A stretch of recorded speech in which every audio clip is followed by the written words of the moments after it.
Learning English, Intermediate Grammar, Modal Verbs. Hello and welcome to our English language learning video series. In this episode, we will focus on an important aspect of English grammar, modal verbs.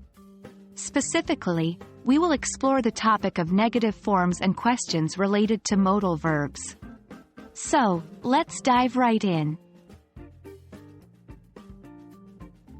Modal verbs are used to express various meanings such as ability, possibility, permission, and more. When we want to make a negative statement using modal verbs, we simply add the word not after the modal verb. Let's take a look at a few examples. She can't swim. They shouldn't be late. We won't go to the party. Remember, when creating negative sentences with modal verbs, always use the appropriate form of not after the modal verb. Now, let's move on to forming questions using modal verbs. When we want to ask a question using modal verbs, we usually invert the subject and the modal verb. Let's see some examples. Can she swim? Should they be late? Will we go to the party?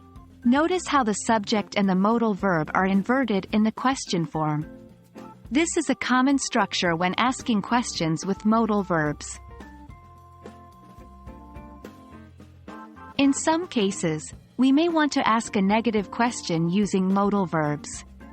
To do this, we combine the techniques we've discussed so far. Let's look at some examples.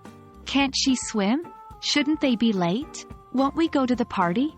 In negative questions, we first use the negative form of the modal verb, and then invert the subject and the modal verb. This allows us to ask questions with a negative meaning. While the general rules we've discussed so far apply to most modal verbs, it's important to note that there are some exceptions and special cases.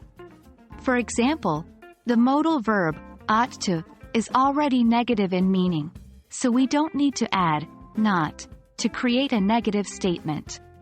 Similarly, oughtn't is used to form the negative question. Here's an example. She ought not to eat too much.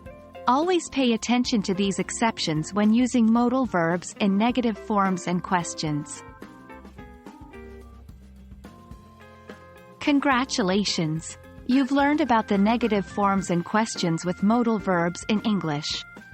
Now you can confidently create negative statements and ask questions using modal verbs.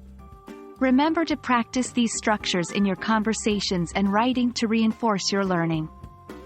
Thank you for joining us today, and we hope this video has been helpful in enhancing your English language skills. Stay tuned for more exciting topics in our English language learning series. See you next time.